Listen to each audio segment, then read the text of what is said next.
గొప్ప ప్రసంగాల చేత అనేకులు ప్రభావితం అవుతారు. మనకందరు కూడా చాలా పరిచితమైన వాక్య భాగము అపోస్తల కార్యము 2వ అధ్యాయము. మనం గమనిస్తే గొప్ప ప్రసంగము పేతురు చేయటం వలన అక్కడున్న భక్తి గల యూదులు ప్రభావితమై వచ్చి అడుగుతున్నారు, మనసులో నొచ్చుకొని, అయ్యలారా రక్షణ పొందుటకు మేమేమి చెయ్యాలి అని. అది నా పాయింట్ కాదు. నేను ఇంకొక వాక్య భాగం మీ ముందు తీసుకొని వస్తాను. అపోస్తల కార్యం 16వ అధ్యాయంలో 2 సేవకులు కొరడా దెబ్బలు తిని సంఖ్యలతో బంధింపబడి చెరలో వేయబడారు. వాళ్ళు ఏ ప్రసంగం కూడా చేయలేదు. ఆ దినము ఆ జైలు అధికారి కుటుంబం అంతా కూడా మారు మనసు పొందుతుంది. హల్లెలూయా, ప్రైజ్ ద లార్డ్. ఏమన్నా ప్రసంగం చేశారండి పౌలు శీల? కాదు. ప్రభు పట్ల ఎటువంటి సమర్పణ కలిగి ఉన్నారో, ప్రభు పట్ల ఎటువంటి ప్రేమ కలిగి ఉన్నారో అది వాళ్ళు చూయించారు.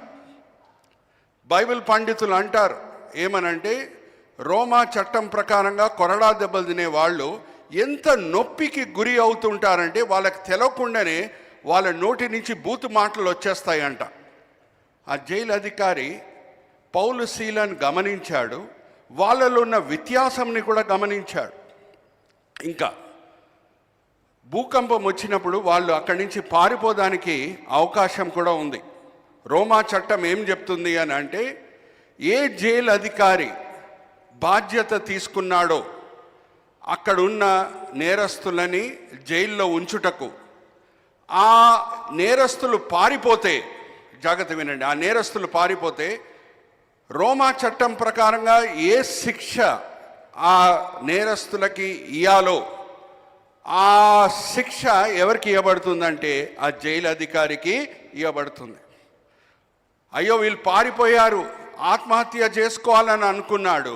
పౌలు శీల అక్కడి నుంచి అరుస్తున్నారు, మేము ఇక్కడే ఉన్నామని. హల్లెలూయా, ప్రైజ్ ద లార్డ్. ఏమన్నా ప్రసంగం చేశారా? లేదు.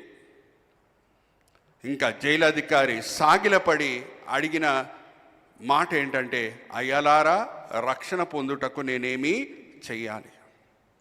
ఈ మాటలు నేను ఎందుకు మీతో పంచుకుంటున్నానంటే, సమీపంగా నేను లిల్లీ యాంటీని చూసి ఆమె జీవితము ఎంత గొప్ప ప్రసంగము అని నేను మేడ మీద నుంచి కాదు, కొండ మీద నుంచి ప్రకటించగలుగుతాను.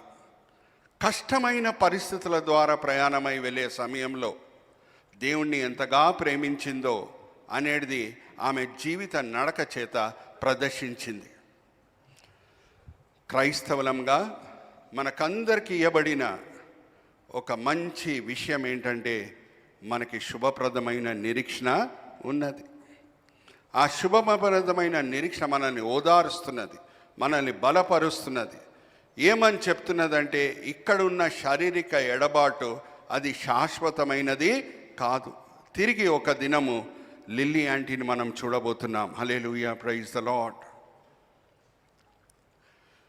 ఈరోజు 2 మాటలు నేను చెప్పి త్వరలో నేను ముగించాలని కోరుకుంటున్నాను. ఏమనంటే, ఒక వ్యక్తికి మరణం ఉండొచ్చు కానీ ఆయన సాక్ష్యంకి ఎప్పుడు మరణము ఉండదు. యేసుక్రీస్తు ప్రభువారు ఆయన సీమోన్ అనే ఒక కుష్ఠరోగి ఇంట్లో ఉన్నప్పుడు, అలాగే యోహాను సువార్తలో కొంచెం వ్యత్యాసం మనకు కనిపిస్తుంది. అక్కడ మరియ విలువైన అత్తర్బుడ్డి తీసుకొని వచ్చి దాన్ని ఇరగ్గొట్టి ప్రభు పాదంని అభిషేకిస్తున్నది. చాలామందికి ఆమె కార్యము నచ్చట్లేదు. వాళ్ళు సనుగుతున్నారు. ఏమని అంటున్నారంటే, ఈ విలువైన అత్తర్బుడ్డిని ఆమె అమ్మివేసి దాంట్లో వచ్చిన సొమ్ము పేదలకు ఇచ్చుండాలి కదా అని అంటున్నారు. కానీ యేసుక్రీస్తు ప్రభువారు పలికిన మాటలు ఏంటంటే, అది సమర్పణతో కూడిన కార్యం కాబట్టి, దేవుని ఆరాధించే కార్యం కాబట్టి ఆయన ఏమంటున్నారంటే, ఆమెలో ఏ తప్పు మీరు పట్టకండి, డోంట్ క్రిటిసైజ్, ఆమెను తిట్టకండి. ఆమె చేసిన కార్యము శాశ్వతమైనది.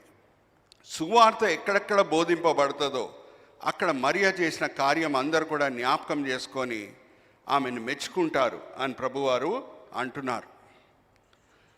ఈ కాలంలో మనకందరు కూడా తెలుసు, సెంట్ కంపెనీస్ చాలా ఉన్నాయి ప్రపంచంలో. కొన్ని సంవత్సరముల క్రితము హిందూ న్యూస్ పేపర్లో ఫుల్ పేజ్ యాడ్ నేను చూశాను. యాక్స్ సెంట్ ఫర్ మెన్ అనేది ఆ సెంట్ కంపెనీ ఏమి ప్రచారం చేసిందంటే, మా సెంట్ వాడండి, దాని ప్రభావము 72 గంటలు ఉంటాయి, అంటే 3 దినములు ఉంటుంది. Use our scent, the effect will last for 72 hours అని ప్రచారం చేసింది. అయితే పోటీ పడేటోళ్ళు వేరే కంపెనీస్ కూడా ఉన్నారు కదా, వాళ్ళు నిశ్శబ్దంగా ఉంటారా? వాళ్ళ ప్రోడక్ట్ గురించి వాళ్ళు గొప్పగా చెప్పుకోవటము స్వాభావికమే.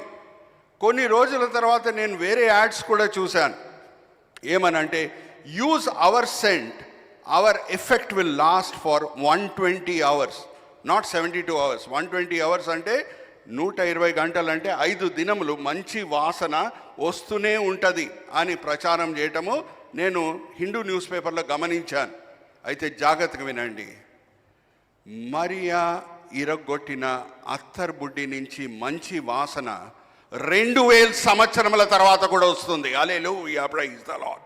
2000 సంవత్సరముల తర్వాత కూడా వస్తుంది. ఎందుకంటే అది సమర్పణతో కూడిన కార్యము, ప్రేమతో కూడిన కార్యము, ఆరాధనతో కూడిన కార్యము. ఈరోజు చక్కని ట్రిబ్యూట్స్ మనం విన్నాం లిల్లీ ఆంటీ గురించి. ఒక దినము బహుశా మనం కూడా మన లోకయాత్రని ముగించుకొని ప్రభు సన్నిధికి చేరుతాం కావచ్చు. ఆ సమయంలో మన గురించి ఎటువంటి ట్రిబ్యూట్స్ ప్రజలు పలుకుతారు ఒకసారి మనం పరీక్షించుకుందాం. నా సమర్పణ ప్రభువారి పట్ల ఎలాగుండింది?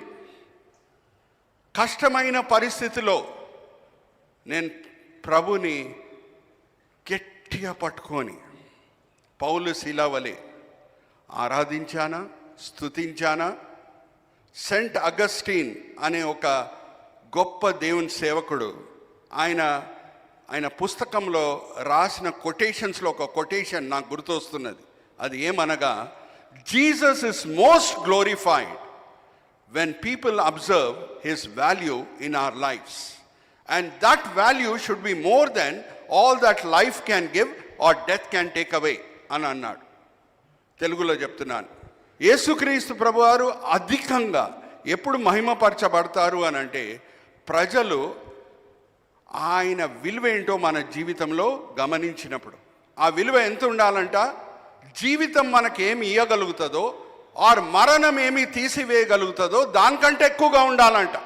అప్పుడు యేసు మహిమపరచబడతాడు, అధికంగా మహిమపరచబడతాడు.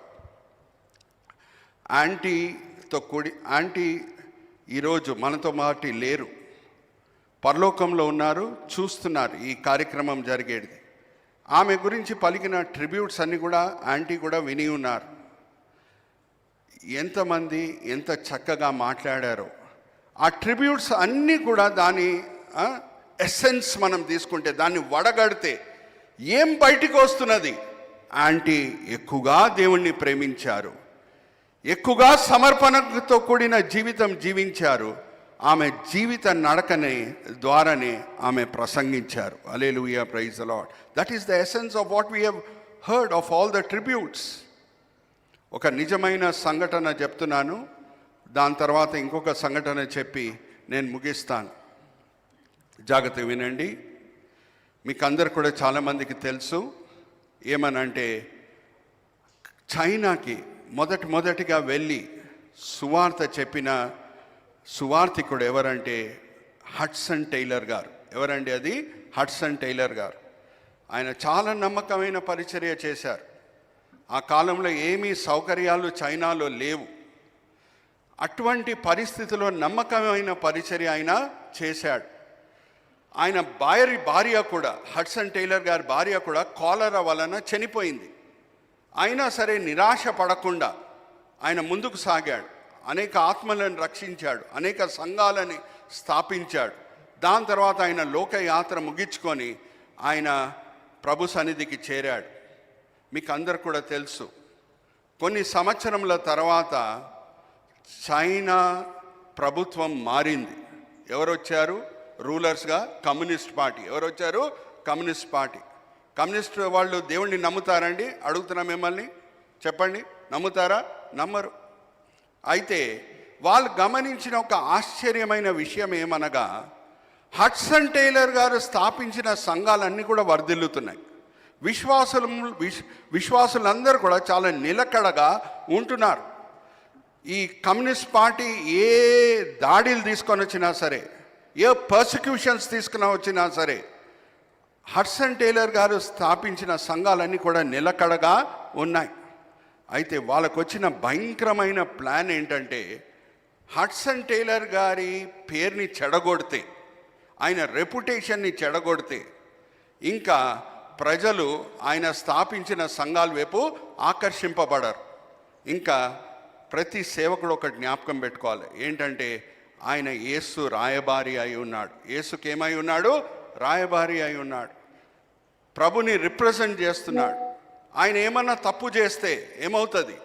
దేవుని నామము దూషింపబడుతుంది. అందుకే మామూలు విశ్వాసులు ఏమన్నా పాపం చేస్తే కొన్ని దెబ్బలు పడతాయి, కానీ సేవకులు తప్పులు చేస్తే డబుల్ దెబ్బలు పడతాయి అని యాకోబు పత్రికలో కూడా మనము చదువుకోవచ్చు. అయితే ఈ భయంకరమైన ప్లాన్ ఏంటంటే, ఈ చైనీస్ గవర్నమెంట్ది ఒక రిప్రజెంటేటివ్ని సెలెక్ట్ చేసి ఎక్కడెక్కడ హడ్సన్ టైలర్ గారు పరిచర్య చేశారో అక్కడ అంతా కూడా వెళ్ళి ఆ వ్యక్తి సర్వే చేయాలి.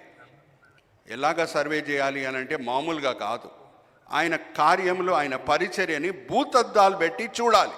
మీకు అందరు కూడా తెలుసు, ఏది మామూలు కళ్ళతో కనిపించదో భూతద్దాలు వాడితే కనిపిస్తుంది. సో ఏమన్నా లోటుపాట్లు, మామూలుగా కనిపించని లోటుపాట్లు అవి కూడా నువ్వు పరిశోధించి అన్నీ చూసి ఎగ్జామిన్ చేసి ఒక పెద్ద రిపోర్ట్ తయారు చేయి.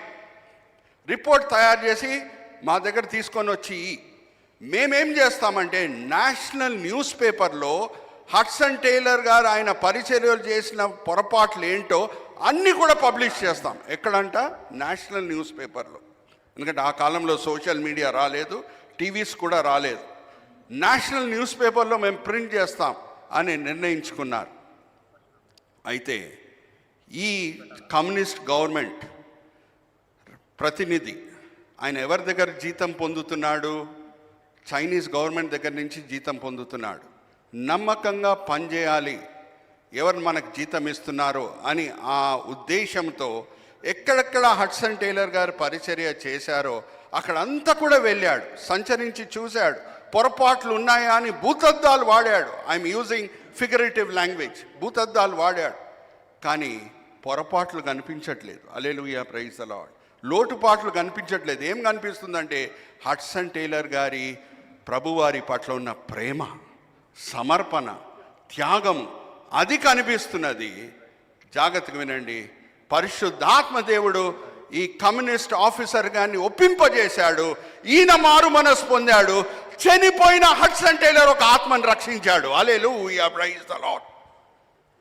Are you all understanding how our testimony should be after we die also? మన లోకయాత్రను ముగించుకొని వెళ్ళిపోయిన తర్వాత కూడా మన సాక్ష్యం ఎలాగుండాలి? మీకు అందరు కూడా తెలుసు, ఎలీషా ప్రవక్త ఎలియా ప్రవక్త ఆరోహణమై వెళ్ళే ముందు ఒకటి అడుగుతాడు. ఎలియానే ఆయనని అడిగినప్పుడు, నీకేం కావాలి చెప్పు అని అంటే, రెట్టింపు అభిషేకం నాకు కావాలి అని అంటాడు. జాగ్రత్త వినండి, మొదటి రాజుల గ్రంథము 17వ అధ్యాయం నుంచి, మరీ చెప్తున్నాను, మొదటి రాజుల గ్రంథం 17వ అధ్యాయం నుంచి 2వ రాజుల గ్రంథం 13వ అధ్యాయం వరకు మనం చదివితే, ఎలియా ప్రవక్త 14 అద్భుతాలు చేసినట్టు మనకు అనిపిస్తాయి. ఎన్ని అద్భుతాలు చేసినట్టు? 14 అద్భుతాలు. చాలా గొప్ప అభిషక్తుడు ఎలియా ప్రవక్త. ఈయన డబుల్ అభిషేకం అడిగాడు. సో ఈయన ఎన్ని అద్భుతాలు చేయాలి? 28 చేయాలి, అవునా కదా? కానీ మనం చదివితే ఈ వాక్య భాగము మొదటి రాజుల గ్రంథం 17వ అధ్యాయం నుంచి 2వ రాజుల గ్రంథం 13వ అధ్యాయం వరకు ఎలీషా ప్రవక్త 27 అద్భుతాలు చేసి చనిపోతాడు. ఎన్ని? 27. దాని తర్వాత ఏమైందంట, ఇక్కడ మన హైదరాబాద్లో ఏమేమి సిమెట్రీస్ ఉన్నాయి అన్నీ కూడా గుడాసే. నారాయణగూడ, సఫిల్గూడ, మెట్టుగూడ, అలాగే ఇజ్రాయెల్ దేశంలో కూడా ఒక బరియల్ గ్రౌండ్ ఉంది. అక్కడ ఎలీషా ప్రవక్తని పాతబెట్టారు. కొన్ని నెలల తర్వాత ఒక యూదుడు చనిపోయినప్పుడు సమాధి చేయుటకు తీసుకొని వస్తున్నారు ఆయన బంధువులు, ఆయన మిత్రులు. ఆ సమయంలోనే మోయాబ్ దేశంకి చెందిన కొంచెంమంది దొంగలు వీళ్ళకి కనిపించారంట. వాళ్ళు ప్రతి సంవత్సరం ఆ సమయంలోనే వస్తారు. ఈ చనిపోయిన వ్యక్తి బంధువులు, మిత్రులు ఉన్నారు కదా, ఆయనను పాతబెట్టుటకు వచ్చారు. ఆ దొంగలను చూడంగానే భయపడి ఆ శరీరంని, ఆ దేహంని తెలవకుండా ఎలీషా ప్రవక్త సమాధి మీద వేసేస్తారు. ఆ సమాధిలో కూడా ఎంత అభిషేకం ఉందంటే చనిపోయిన వ్యక్తి తిరిగి లెగిసిపోతాడు. Hallelujah, praise the Lord. Hudson Taylor గారు అటువంటి అద్భుతం చేయలేదు, కానీ ఆయన సాక్ష్యం చేత, ప్రభువారి పట్ల ఆయనకున్న సమర్పణ చేత ఒక చైనీస్ కమ్యూనిస్ట్ ఆఫీసర్ని రక్షణ మార్గంలో చనిపోయి నడిపించాడు. Hallelujah, praise the Lord. Are you understanding? Are you all with me? ఇంకొకటి చివరి మాట చెప్పేసి నేను ముగిస్తున్నాను. మన నిరీక్షణ శుభప్రదమైన నిరీక్షణ. మనం యేసుక్రీస్తు ప్రభువారి రాయబారులమై ఉన్నాం. రాయబారులము అని అంటే ఏంటి? మనము ఎక్కడ రాయబారిగా వెళ్తామో అక్కడ పర్మనెంట్గా ఉండుటకు వెళ్తామా? మన భారతదేశం రాయబారి, చివరి రాయబారి, పాకిస్తాన్లో పనిచేసిన రాయబారి, ఆయన పేరు అనిల్ బసీరియా. ఆయన పేరేంటి? అనిల్ బసీరియా. పాకిస్తాన్తో మంచి రిలేషన్షిప్ ఉన్న వరకు అనిల్ బసీరియా అనే భారతదేశం రాయబారి అక్కడ ఉన్నాడు. ఆ రాయబారి పాకిస్తాన్కి వెళ్ళినప్పుడు సదాకాలం అక్కడే ఉంటానని అనుకొని వెళ్ళాడా? ఆరు ఏ రాయబారి అన్న అక్కడ వెళ్తాడా? 2 కొరింథీయులకు రాసిన పత్రిక 5వ అధ్యాయం 20వ వచనం ఏం చెప్తుంది? మనమందరం కూడా యేసుక్రీస్తు ప్రభువారి రాయబారులం. రాయబారులో ఉన్న ఒక విషయము ఒక క్రైస్తవంలో ఎక్కడెక్కడ కనిపిస్తుంది అని అంటే, ఆయన ఇంకొక దేశంలో ఉన్నప్పుడు ఆయన పౌరస్థితి ఇంకొక దేశంలో ఉంటుంది. అనిల్ బసీరియా గారు పాకిస్తాన్లో ఉంటే ఆయన పౌరస్థితి పాకిస్తాన్ అయిపోతుందా? అవ్వదు. ఆయన పౌరస్థితి ఎక్కడ ఉంటుంది? భారతదేశంలోనే ఉంటుంది. హల్లెలూయా, ప్రైజ్ ద లార్డ్. మనం ఇక్కడ ఉన్నా సరే మన పౌరస్థితి ఎక్కడ ఉన్నది? పరలోకంలో ఉన్నది. ఫిలిప్పీయులకు రాసిన పత్రిక 3వ అధ్యాయం 21వ వచనం మనం చదివితే మన పౌరస్థితి ఎక్కడుంది? పరలోకంలో ఉన్నది. నెక్స్ట్ ఇంకొకటి ఏంటి? ఏది కనిపిస్తుంది, ఏది కనిపించదు. అనిల్ బసీరియా గారికి పాకిస్తానే కనిపిస్తుంది, కానీ ఇండియా కనిపిస్తుందా? ఆయన పాకిస్తాన్లో ఉన్నప్పుడు ఇండియా కనిపిస్తుందా? కనిపించదు. కానీ ఆయనకేం కనిపిస్తుంది? బహుశా చాలా విగ్రహాలు కనిపిస్తుండొచ్చు,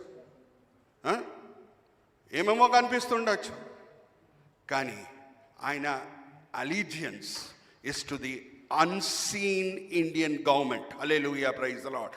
ఆయన చుట్టుపక్కన పాకిస్తాన్ కనిపించినా సరే మనసంతా కూడా దేని మీద ఉంటుంది? కనిపించని భారతదేశం మీద ఉంటుంది. హల్లెలూయా, ప్రైజ్ ద లార్డ్. అవునా కాదా? అరే పాకిస్తానే కనిపిస్తుంది, దాంట్లో నేను కలిసిపోతానని వెళ్ళిపోతాడా? వెళ్ళాడు. ఇంకా పాకిస్తాన్లో జాగ్రత్త వినండి, భారతీయుల సంఖ్య ఎక్కువ ఉంటుందా? ఇండియన్స్ సంఖ్య, పాకిస్తాన్ వాళ్ళ సంఖ్య ఎక్కువ ఉంటుందా? పాకిస్తాన్ వాళ్ళ సంఖ్యనే ఎక్కువ ఉంటుంది. ఇండియన్స్ ఎక్కువ మంది ఉంటారండి పాకిస్తాన్లో? ఉండరు కదా. జాగ్రత్త వినండి, యేసుక్రీస్తు ప్రభువారి రాయబారులము. మనం ఇరుకు మార్గంలో నడుచుకుంటాము. మన సంఖ్య ఈ లోకంలో ఎప్పుడు తక్కువనే ఉంటుంది. ఈ లోకం ఎవరిది? సాతానుడిది. యోహాను సువార్త 14వ అధ్యాయం 30వ వచనం ఏం చెప్తుంది? ఈ లోక అధికారి వచ్చుచున్నాడు. యేసుక్రీస్తు ప్రభువారే సాతాన్ని ఏ మాట వాడి వర్ణిస్తున్నారు? ఈ లోక అధికారి వచ్చుచున్నాడు. ఈ లోకం ఎవరిది? సాతాన్ది. ఈ సాతాన్ లోకంలో దేవుని పిల్లల సంఖ్య ఎప్పుడు తక్కువే ఉంటుంది. అవునా కాదా? క్రైస్తవుల సంఖ్య ఎప్పుడు తక్కువే ఉంటుంది. ఇరుకు మార్గంలో నడుచుకునే వాళ్ళ సంఖ్య ఎప్పుడు తక్కువే ఉంటుంది. కానీ ఎక్కువ మంది ఉన్నారని ఎక్కువ మందితో మనం కలవడానికి వీలు ఉంటుందా? వీలు ఉండదు. జాగ్రత్త వినండి. ఇంకొక మాట ఏమనంటే, టెన్యూర్ అయిపోగానే, అనిల్ బసీరియా గారి టెన్యూర్ అయిపోగానే 5 సంవత్సరాలు 7 సంవత్సరాలు భారతదేశం ఏమంటుంది? నువ్వు చాలా బాగా పనిచేసావు, తిరిగి వచ్చేయి. నువ్వు చాలా బాగా పనిచేసావు, తిరిగి వచ్చేయి. సో యాంటీ కూడా దేవుని రాయబారిగా నమ్మకంగా పనిచేశారు. పిలుపు వచ్చింది, తిరిగి వచ్చేయి. ఒక చివరి మాట చెప్పి నేను ముగిస్తున్నాను. ఎందుకంటే రాకడ సూచనలు చాలా మన చుట్టూ కనిపిస్తున్నాయి. అందుకు ఈ మాట నేను మీతో పలికి నా సందేశం ముగిస్తున్నాను. జాగ్రత్తగా వినండి. భారతదేశం పాకిస్తాన్ మధ్యన ఎప్పుడు యుద్ధం రాకూడదని మనం అందరం కూడా ప్రార్థన చేయాలి. ఆమేన్ చెప్పండి, అందరూ గట్టిగా చెప్పండి. అయినా సరే యుద్ధం వస్తే అనుకుందాం, భారతదేశం విమానాలు ఇస్లామాబాద్ పైకి వెళ్తాయి, అవునా? ఇస్లామాబాద్ పాకిస్తాన్ ప్రధాన పట్టణంలోనే మన రాయబారి అనిల్ బసీరియా గారు ఉంటారు. ఆయన గృహం అక్కడే ఉంటుంది. బాంబ్స్ వేస్తాయి ఇండియన్ ఎయిర్ ఫోర్స్ ప్లేన్స్. భారతదేశం ప్రభుత్వం ఏం కోరుకుంటుంది?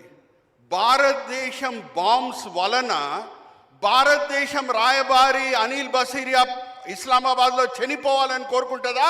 కోరుకోదు. ఏమని చెప్తుంది? వచ్చేయ్ అని అంటది. హల్లెలూయా, ప్రైజ్ ద లార్డ్.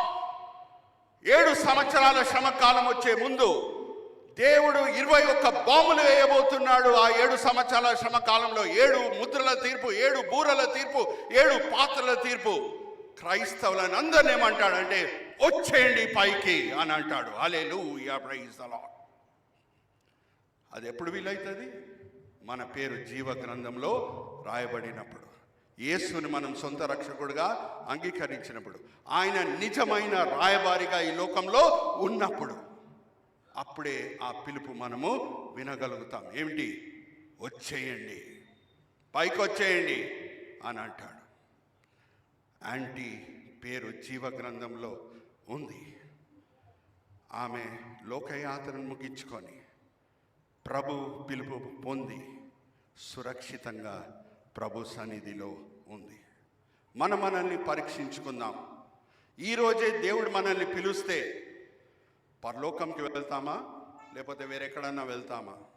ఆ రాకడ ఈ దినమే ఉంటే చివరి బూర ప్రధాన దూత ఈరోజే ఊదితే ఎత్తబడే సంఘంలో ఉంటామా, విడవబడే గుంపులో ఉంటామా? పరీక్షించుకుందాం.